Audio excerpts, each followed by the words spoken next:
আল্লাহ রাব্বুল ইজ্জাতুল জালাল রমাদানকে দামি বানায় দিলেন। অন্য সব মাসের তুলনায় রমাদানকে আল্লাহ দামি বানালেন, সাইয়্যিদুশ শুহুর বানায় দিলেন। সব মাসের উপরে দামি মাসের নাম রমাদান। সব রাতের চাইতে দামি রাতের নাম লাইলাতুল কদর। সব কিতাবের চাইতে দামি কিতাবের নাম আল কোরআন আল কারীম। সমস্ত নবীদের সাইয়্যিদ বানায়া ওয়া বিয়াদি লিওয়াউল হামদ ওয়ালা ফখর। সব নবীদের সামনে আমার নবী সেদিন থাকবে। নবীজির হাতে প্রশংসার ব্যানার থাকবে, আল্লাহর প্রশংসার ব্যানার। নবীজির হাতের মধ্যে নবীজি নিবেন, সবার সামনে নবীজি থাকবেন। আমার নবীজিকে সব নবীর চাইতে দামি যিনি বানায় দিলেন তিনি কে? উম্মতের দিক থেকে সমস্ত উম্মতের ভিতরে দামি উম্মত বানানোর জন্য আল্লাহ রাব্বুল ইজ্জাতুল জালাল স্বল্প আর অল্প হায়াতের ভিতরে এই উম্মতকে এত দামি বানায় দিলেন। জীবনে যদি আপনি 50টা লাইলাতুল কদর পান, হাজার হাজার হাজার হাজার বছরের চাইতে আপনার জীবনে অজস্র কল্যাণ আল্লাহ তাআলা হয়তো দান করে দিয়েছেন। জোরে কোন আল্লাহু আকবার। লাইলাতুল কদরি খায়রুম মিন আলফি শাহর। হাজার মাসের চাইতে এক রজনীকে আল্লাহ দামি বানায় দিবে। অসংখ্য গোলামদেরকে গুনাহ খাতা মাফ করে যিনি কবুল করে নিবেন তিনি কে? এই রমজান আমাদেরকে সেই বার্তা দেওয়ার জন্য আসছে। আছো কি কেউ এমন আল্লাহর কাছে একটু গুনাহ থেকে মাফ চাবে, নিজের ছোট করে দিয়ে লজ্জিত হয়ে বলবে আল্লাহ অনেক গুনাহ করেছি, আর গুনাহের দিকে যেতে চাই না। নবীজি একদিন আলোচনা করতেছেন, মাইয়া খুদ মিন্নি হাউলাইল কালিমাত। নবীজি বললেন, কেমন আছো আমার কাছ থেকে এই কালেমাগুলা নিবা? আমার কাছ থেকে 5টা কথা কারা তোমরা শিখে নিবা? সর্বপ্রথম হাত তুলেছেন আবু হুরায়রা রাদিয়াল্লাহু তাআলা আনহু ওয়া আরদাহু। পড়েন আল্লাহুম্মা আমিন। চিন্তা করেন কেমন সাহাবী, সবাই বসা। নবীজি বললেন, তোমাদের মধ্যে কে এমন আছো যে আমার কাছ থেকে এই মুহূর্তে বলা 5টা কালেমা মুখস্থ করবা, অতঃপর তুমি নিজে শিখবা, আমল করবা, অন্যকে শিখাবা, সে আমল করবে। বলেন আল্লাহু আকবার। যদি আজকে আপনাদেরকে আমি প্রশ্ন করি, কে এমন আছেন 5টা কালেমা মুখস্থ করবেন, নিজে শিখবেন, আমল করবেন, অন্যকে শিখাবেন? কে এমন আছেন? হাত তুলেন। দেখেন, এরপরও আমরা সবাই হাত তুলতে পারি না। হাতটা নামান। দেখছেন কেউ হাত তুলছে একেবারে খুবই দ্রুত গতিতে, কেউ একটু পরে। এরপরে অনেকে এখনো হাতই তুলে নেই যে হুজুর আমি এটা শিখাও দরকার নেই, আমি অন্যরে শিখাতেও যাব না, আমি পারবো না হুজুর। কিন্তু আলহামদুলিল্লাহ অনেকে হাত তুলছেন। এরকম সর্বপ্রথম আবু হুরায়রা হাত তুলে ফেলছে। জোরে কোন আল্লাহু আকবার। তো নবীজি আবু হুরায়রা রাদিয়াল্লাহু তাআলা আনহুর হাতটা নিজ হাতে এইভাবে ধরছেন। এইভাবে ধইরা নবীজি একটা একটা করে 5টা গুণে গুণে শিক্ষা দিয়েছেন। 5টার ভিতরে প্রথম যেটা নবীজি শিখাইলেন, ইত্তাকিল মাহারিম তাকুন আ'বাদান নাস। হারাম ছেড়ে দাও, হারাম বর্জন করো, তোমাকে যিনি ওলিদের ওলি বানায় দিবেন তিনি কে?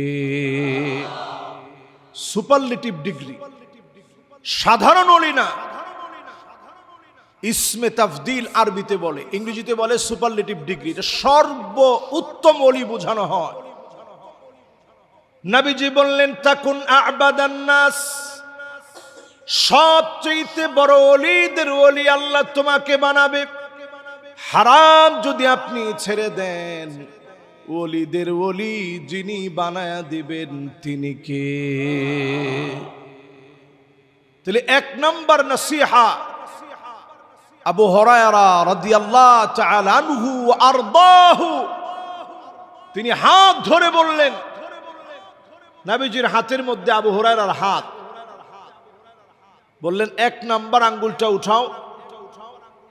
এরপরে এক নাম্বার আঙ্গুলটা উঠিয়ে নবীজি শিখিয়ে দিলেন, হারাম ছেড়ে দাও, তোমাকে যিনি ওলিদের ওলি বানায় দিবেন তিনি কে? এক নম্বরের পর নবী করিম সাল্লাল্লাহু আলাইহি ওয়াসাল্লাম, ঠিক আছে এবার ঠিক আছে, ভালো না, এটা আগে থেকে ঠিক রাখতে হবে ইনশাআল্লাহ। কনসালটেশন যদি দুইবার ব্রেক হয় তো এটা আলোচনা ব্যাকডাউন হয়ে যায়, তো এটা মনোযোগের সাথে আমাদের শুনতে হবে। এটা আগে থেকে কোরআন তেলাওয়াত করে এটা ঠিক রাখবেন ইনশাআল্লাহ। তো এক নাম্বার, ইত্তাকিল মাহারিম তাকুন আ'বাদান নাস। হারাম যদি আপনি বর্জন করতে পারেন, ওলিদের ওলি যিনি আপনাকে বানায় দিবেন তিনি কে? এটা এক নাম্বার। হারাম ছেড়ে দেন। একজন নবীজির কাছে আসছেন, নাসিহা শুনতে চেয়েছেন। নবীজি বলছেন মিথ্যা ছেড়ে দাও। কেউ আসছেন, নবীজি বলছেন প্রতিবেশীর সঙ্গে সুন্দর আচরণ করো। কেউ আসছেন, নবীজি বলছেন আজ থেকে তুমি তোমার পিতা মাতার সাথে সুন্দর আচরণ করো।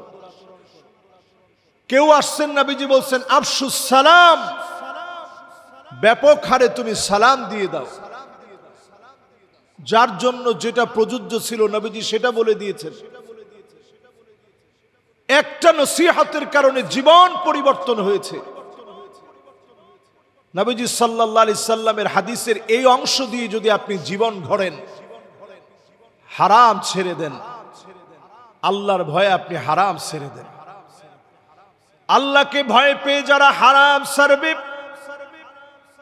হারাম যারা বর্জন করবে, ইত্তাকু আল্লাহকে ভয় করো। 84 আয়াতের ভিতরে 88 বার আল্লাহ পাক বললেন, গোলাম আমি আল্লাহরে ভয় করো, গোলাম আমি আল্লাহরে ভয় করো। আল্লাহকে যদি ভয় করার মতো ভয় করেন, আপনাকে যিনি দামি বানায়া দিবেন তিনি কে? এক নাম্বার নসিহা। দুই নাম্বার নসিহা, নবীজি বললেন ওয়ারদামা কাসামাল্লাহু লাক তাকুন আগনান নাস। আপনি যদি অল্পে তুষ্ট হয়ে যান, আল্লাহ যা দিয়েছেন তার উপরে যদি খুশি হয়ে যান, আপনাকে যিনি মানুষের ভিতরে ধনী বানায়া দিবেন তিনি কে? আমরা ধনী মনে করি যে বাড়ি 3-4টা আছে এটাই ধনী হওয়া। অল্পে আপনি তুষ্ট হন, আপনার চাইতে বড় ধনী আর কেউ নেই। আপনি ব্যক্তিত্ববান হন, অন্যের পকেটের দিকে না তাকায়া, অন্যের সম্পদের দিকে না তাকায় নিজের দিকে তাকান আর বলেন আলহামদুলিল্লাহ। নিঃশ্বাস ছেড়ে দিয়ে মোহাব্বত নিয়ে মাঝে মাঝে আকাশের দিকে তাকায় পড়েন আলহামদুলিল্লাহ। এই অল্প কয়েকদিনের ভিতরে কয়বার ভূমিকম্প হয়েছে টের পাইছেন? ওই দিন তারাবি পড়ে একটু বসছি, তো যেই জায়গায় তারাবি পড়ছি সম্ভবত 10:40 হবে। এই টাইমে ওনারা আমার যেহেতু পাইছে বলছে হুজুর একটু মেহমানদারি করাই। তো মেহমানদারি করতে করতে হঠাৎ করে একটা ঝাঁকুনি হয়েছে। আমি তখন চিন্তা করলাম আল্লাহ এটা রমজান মাস, আল্লাহ আপনার বড় দয়ার মাস, বড় আদরের মাস। আল্লাহ আপনি সব তছনছ করে দিতে পারেন, আর তছনছ করবে না কেন একটু চিন্তা করেন। এই রমাদানের ভিতরে পাকিস্তান হামলা করেছে কোথায়? আফগানিস্তানে। মুসলমান 100 জনের উপরে মারা গেছে, 133 জন প্রায়, যাদের প্রেসক্রিপশনে জাতীয় কর্মকাণ্ড হচ্ছে। 2 দিন আগে পাকিস্তানে ভারী একটা ভূমিকম্প হয়ে গেল। আল্লাহ পাক এই সময়টাতে আসমানি অনেক বালা মুসিবত দিবেন, কারণ আমরা একটার পর একটা আযাব পাওয়ার পরও সংশোধন হইনি। এজন্য অল্পে তুষ্ট হন, যিনি আমাকে আপনাকে ধনী বানায় দিবেন তিনি কে? 3 নাম্বার, নবীজি হাত ধরে বললেন, ওয়া আহসিন জারাক তাকুন মুমিনা, প্রতিবেশীর সঙ্গে সুন্দর ব্যবহার করেন, আপনাকে যিনি মুমিন বানায়া দিবেন তিনি কে? এই যে আমার সামনে আপনারা যারা বসছেন, প্রতিবেশীর সঙ্গে সুন্দর আচরণ করা ব্যক্তির এখন সংখ্যা কম না বেশি? আপনার একটা 5 তলা বাড়ি আছে, আপনার বাড়ির নিচে যদি কোনো রকমের টিন শেড থাকে, তাহলে আপনার বাসার যত ময়লা আবর্জনা আছে সব ওই টিনের চালে। এটা হচ্ছে প্রতিবেশীদের সাথে আমাদের সদাচরণ। যদি একটু আসার জায়গা থাকে, ওইটা নিজে আমরা বন্ধ করে দিই, কোনোভাবে যেন প্রতিবেশী চলতে না পারে। তার সন্তান একটু ভালো হালতে আছে, এটা দেখলে সহ্য হয় না। তার মেয়েটা ভালো জায়গায় বিবাহ দিয়েছে, আপনার সহ্য হচ্ছে না। এই হিংসা যদি মনের ভিতরে থাকে, রমজান মাসে আপনি আল্লাহর কাছ থেকে ক্ষমা পাবেন। রমজানে ক্ষমা পাবে তারা, হিংসাকে যারা কবর দিতে পেরেছে। আল্লাহর কাছে বলবেন, আল্লাহ আপনি আমার জন্য যেটা প্রযোজ্য ছিল দিয়েছেন, আমার ভাইকে অনেক দিয়েছেন, আরো অনেক দেন। আপনি যখন অন্যের জন্য গোপনে গোপনে এমন দোয়া করবেন, আপনাকেও যিনি অনেক অনেক অনেক দিয়ে দিবেন তিনি কে? এরপরে নবী করিম সাল্লাল্লাহু আলাইহি ওয়াসাল্লাম বলছেন, 4 নম্বরে আবু হুরায়রা রাদিয়াল্লাহু তাআলা আনহু ওয়া আরদাহু, উনার আঙ্গুল ধরে বলতেছেন, আবু হুরায়রা 4 নাম্বারটা শোনো। এবার আমরা দেখি 3 নাম্বার পর্যন্ত আপনাদের মুখস্থ হয়েছে কিনা। 1 নাম্বারটা কি? হারাম ছেড়ে দেওয়া। মাশাআল্লাহ, লিল্লাহে তাকবীর। রাসূল এরকম হাত ধরে শিখাইছেন, তা আপনাদের সবার হাত তো আমি ধরতে পারলাম না, কিন্তু শিখাইতে অন্তত চেষ্টা করছি। বলেন 1 নাম্বারটা কি? হারাম ছেড়ে দাও। 2 নাম্বারটা কি? অল্পে তুষ্ট থাকা, সন্তুষ্ট হওয়া। অল্পে সন্তুষ্ট, অল্পে তুষ্ট হলে আপনাকে আল্লাহ পাক ধনী বানায় দিবে। 3 নাম্বারটা কি? প্রতিবেশীর সাথে সৎ ব্যবহার, সুন্দর আচরণ করা। যদি এটাতে ঘাটতি থাকে, সুন্দর আচরণ করবেন। নবীজি বলছেন, কিয়ামতের আগে একটা সময় আসবে এমন, হাত্তা তাকতুলা জারহু, প্রতিবেশী প্রতিবেশীকে হত্যা করে ফেলবে, অন্যায়ভাবে মেরে ফেলবে, মিথ্যা মামলা হামলা করবে। এমন দৃশ্য সারা পৃথিবীতে থাকলেও বাংলাদেশে না। আছে? যদিও মামলার কথাটা হাদিসের মধ্যে না, হাদিসের মধ্যে আসছে প্রতিবেশী প্রতিবেশীকে মেরে ফেলবে। যেই লোকটা ওই জায়গায় ছিল না, তার নামে আপনি গায়েবী মামলা দিয়ে দিছেন। ওই লোকটা 1 বছর 2 বছর 3 বছর 5 বছর স্ত্রী সন্তান সব বাদ দিয়ে, মা বাবা সব রেখে লুকায় আছে, পলায় আছে, অথবা জেলখানায় আছে। কেমন যেন আপনি নিজ হাতে ওই লোকটাকে মেরে ফেললেন, ঠিক কিনা বলেন? এটাকে বলে মামলা বাণিজ্য। হাদিসের ভিতরে নবীজি বলছেন, বাইউল হুকম, টাকার বিনিময়ে মামলা বাণিজ্য হবে, টাকার বিনিময়ে আইন আদালত ক্রয় বিক্রয় হবে। এগুলো কি এখন আমাদের সমাজে আছে না নাই? অথচ সাহাবায়ে কেরাম বলেন, এত পরিমাণ নবীজি প্রতিবেশীর হকের কথা তিনি বলতেন, আমাদের কাছে মনে হতো কাআন্নাহু ইউয়ারিসুহুম, নবীজি মনে হয় কখন না জানি বলে ফেলে যে প্রতিবেশীদেরকে তোমাদের হক দেওয়া লাগবে, জমির অংশ দেওয়া লাগবে। এত বেশি প্রতিবেশীর হকের কথা বলতেন। রান্না করলে একটু বেশি জল দিয়ে রান্না করতে বলতেন, প্রতিবেশীকে যেন পাঠানো যায়। আর আমরা ঢাকা শহর যখন একত্রে থাকি, একসাথে আমরা থাকি, একজন আরেকজনের চিনি না, অন্তত আপনি খোঁজ খবর নিবেন। লোকটা অসুস্থ হলে জিজ্ঞাসা করবেন যে ভাই আপনার শরীরটা কেমন, এটা কি টাকা খরচ হয়? এই যে আজকে আইসা আমি জিজ্ঞাসা করছি যে আপনার শরীরটা কেমন, ওনার মন থেকে আমার জন্য একটা দোয়া আসছে যে হুজুর আমার এটা জিজ্ঞাসা করলো আমার শরীরটা কেমন। আল্লাহ কেমন খুশি হয়েছে।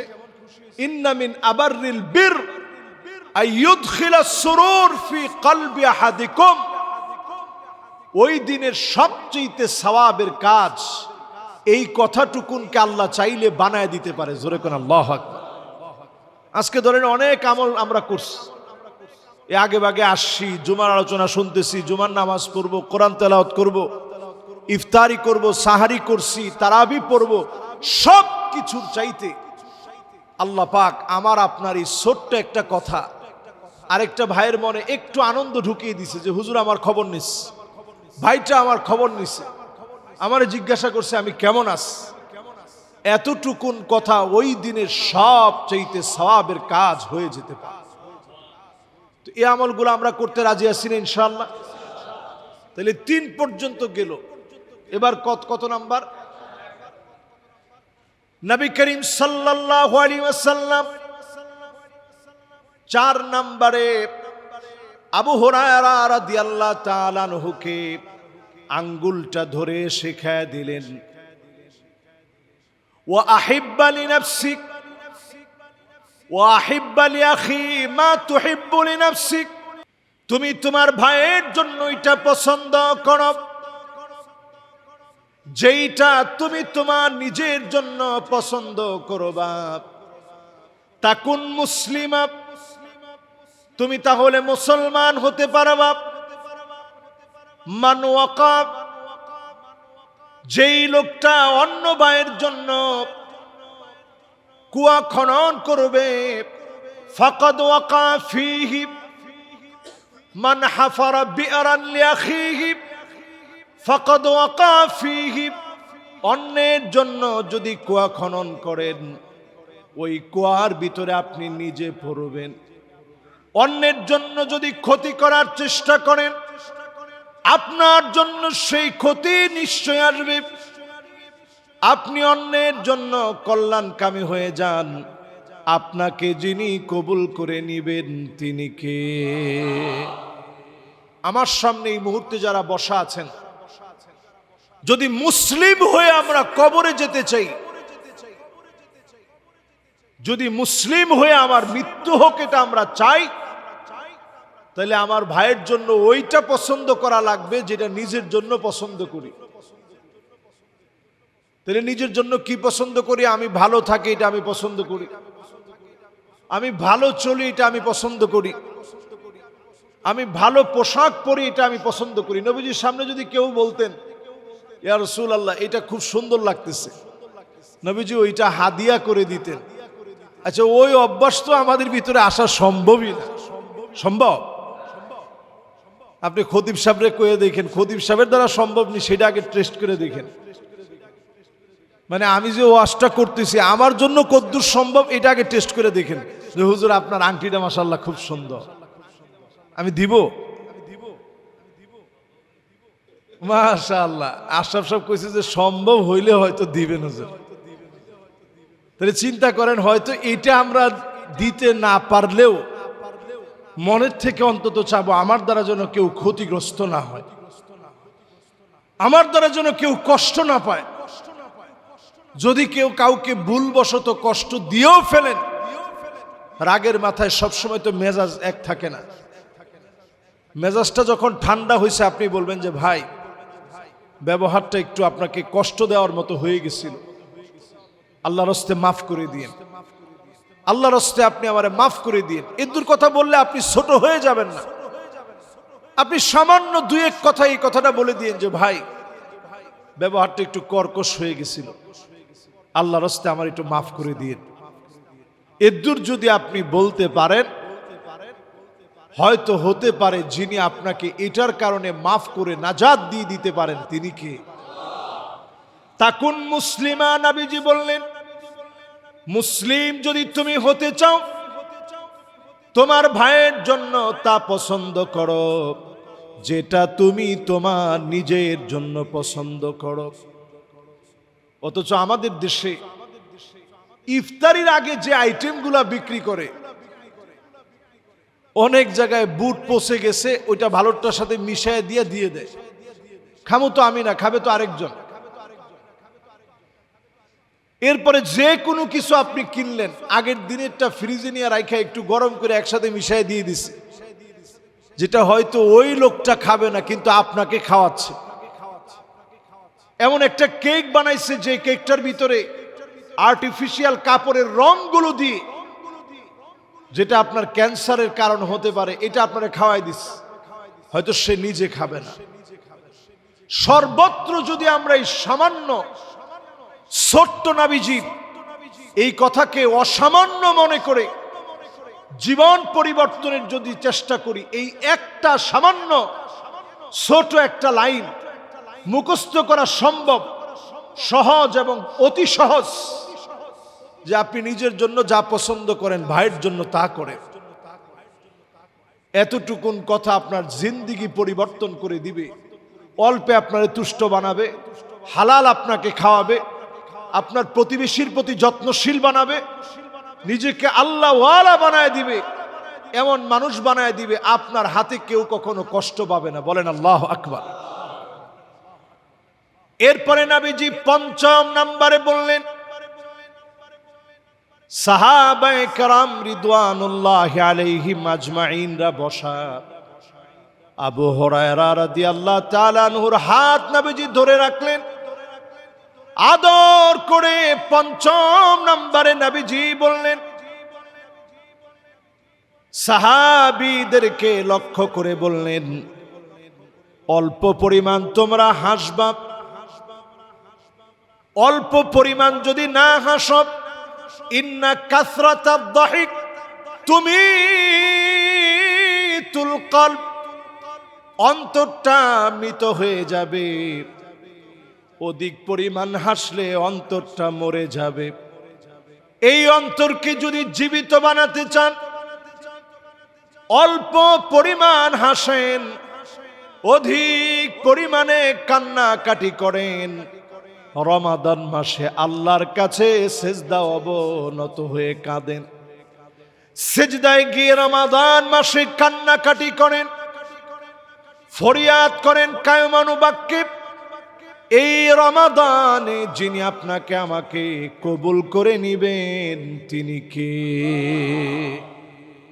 এই রমাদানের বরকতের সময়ে রবিউল মুমিন, মুমিনের এই বসন্তকালে ফুল ফুটার ইবাদতের সময় আপনি আমি যদি একটু ইবাদত বন্দিগির প্রতি মনোযোগী হই, রবিউল কলব, এই কলবের জন্য একটা বসন্তকাল চলে আসছে। রবিউল মুমিন, মুমিনের একটা বসন্তকাল চলছে। এই বসন্তকালে যদি একটু আমি আপনি ইবাদতে সজাগ হই, হাসিটা কমিয়ে দিয়ে কান্নাটা বাড়ায় দিই, চোখের পানি আল্লাহর কাছে বড় দামি হবে। আমাদের চোখ দিয়ে তেমন পানি আসতে চায় না, অন্তরটা এমন রূঢ় হয়ে গেছে, চোখ দিয়ে কাঁদতে চাই না। আল্লাহর নবী দাঁড়ায় যেতেন নামাজে, ইন তুআযিবুহুম ফাইন্নাহুম ইবাদুক, আয়াতে কারিমা তেলাওয়াত করতেন। দুইটা চোখ বেয়ে বেয়ে উম্মতের জন্য নবীজি কাঁদতেন, অজর ধারায় চোখের পানিগুলা গড়ায় গড়ায় পড়ত। নবীজি অজর ধারায় চোখের পানি ছেড়ে দিয়ে কাঁদতেন। নবীজি আমার সেজদায় গিয়ে গিয়ে কাঁদতেন, উম্মতি উম্মতি বলে বলে কাঁদতেন। নবীজি সেদিন আল্লাহর সামনে হিসাবের দিনে কাঁদবেন। আল্লাহ পাক বলবেন, ওগো নবীজি, আপনার কান্না করার কারণ কি? নবীজি সেই দিন বলবে, আল্লাহ, কোথায় আমার উম্মত, কোথায় আমার উম্মত? আল্লাহ পাক বলবেন, ইশফাতু শাফা, ওগো নবীজি, যাকে মনে চায় শাফাত করেন। সাল তুতা, যা মনে চায় আপনি চান। চাইতে দেরি, যিনি পুরা করতে দেরি করবেন না, তিনি কে? সেই নবীজির আদরের উম্মত, মুহাব্বতের উম্মত যারা আমরা বসা আছি। নবীজির প্রতিদিনের একটা আমল ছিল, আল্লাহর কাছে কাঁদতেন, আল্লাহর কাছে চোখের পানি ফেলতেন। হাদিসের মধ্যে আসে, আইনানে লা তামাসসুহুমান নার, দুইটা চোখ জাহান্নামের আগুনে জ্বলবে না। আইনুন বাকাত মিন খাশিয়াতিল্লাহ, যেই চোখ আল্লাহর জন্য কাঁদবে ওই চোখটা জাহান্নামের আগুনে জ্বলবে না।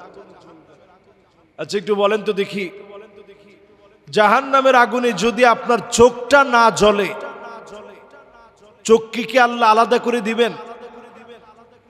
আপনার এই উসিলা আল্লাহ মাফ করবেন। এই জন্য চোখ দিয়ে মাঝে মাঝে একটু 2 ফোঁটা পানি ফেলে কাঁদবেন আল্লাহর কাছে।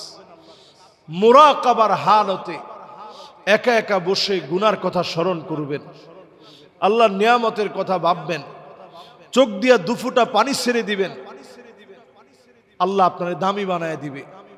হাসি বন্ধ করবেন, যদি হাসতেই হয় মুস্কি হাসি হাসবেন। অট্ট হাসি হাসার সুযোগ মুসলমানের একেবারেই নাই। এই পৃথিবীতে আজকে আরেকটা সংঘাত শুরু হলো। এমনিতে এই পৃথিবীর ভিতরে 2 কোটি মুসলমান, 2 কোটি মুসলমান আজকে পর্যন্ত মার খাচ্ছে, আমরা সমাধান করতে পারি নাই। 20 কোটি মুসলমানের ভিতরে 2 কোটি মার খাচ্ছে। 200 কোটি মুসলমানের ভিতরে 2 কোটি মুসলমান এখন মার খাচ্ছে। 20 কোটি মুসলমান শরণার্থী হয়ে বিভিন্ন ক্যাম্পে ক্যাম্পে আছে, খাবার নাই, পানি নাই, পেট পিঠের সাথে লেগে গেছে, সাহরি করার মতো উপায় নাই। এমন দুর্বিষহ অবস্থা পৃথিবীতে চলছে। অট্ট হাসি হাসার সুযোগ আমাদের নাই। যদি হাসতেই হয় আমরা মুস্কি হাসব। মুস্কি হাসির মধ্য দিয়ে হাসির কথা প্রকাশ করবেন। অট্ট হাসির সুযোগ নাই, এটা হারাম। অট্ট হাসির সুযোগ মুসলমানের অন্তরে একেবারেই নেই। এটা আমাদের অন্তরগুলাকে মৃত বানিয়ে দেয়। এজন্য চায়ের দোকানে আড্ডা দিতে গিয়ে অট্ট হাসি বেশি হয়। এজন্য এই আড্ডা বর্জন করা। ওইখানে গীবত বেশি হয়, এজন্য এই আড্ডা বর্জন করা। নিজেদের অন্তরগুলাকে পরিশুদ্ধ করা। একটা গুনাহ করলে অন্তরের উপরে একটা দাগ পড়ে, এরকম 1000টা লক্ষটা গুনাহ করলে 1000 লক্ষটা দাগ পড়ে। এ রমজান আসছে, শাহরুত তুহুর, আপনার এই অন্তরটাকে পবিত্র বানানোর জন্য। এজন্য পবিত্র বানাতে আল্লাহ তাআলা যাকাতের বিধান দিয়েছেন। এই রমাদানে দান খায়রাত করবেন, যাকাত দিবেন। নবী করিম সাল্লাল্লাহু আলাইহি ওয়াসাল্লাম এমন ভাবে দান করতেন, কার রিহিন মুরসালা, বাতাস যেভাবে প্রবাহিত হয়, এই যে ফ্যানের বাতাস যেভাবে চলতেছে, এইভাবে 2 হাতে নবীজি ছিটায় দিয়ে দিতেন। সুবহানাল্লাহ। যা ছিল সব তিনি দান করে দিতেন। আমরা এই রমাদানে অধিক পরিমাণ কল্যাণের কাজ করব, নিজে কল্যাণকামী হব, কল্যাণের পরামর্শ দিব। আল্লাহ তাআলা আমাদেরকে তৌফিক দান করুক, পড়ে না আমিন। হাদা মা ইনদি ওয়াল ইলমু ইনদাল্লাহ।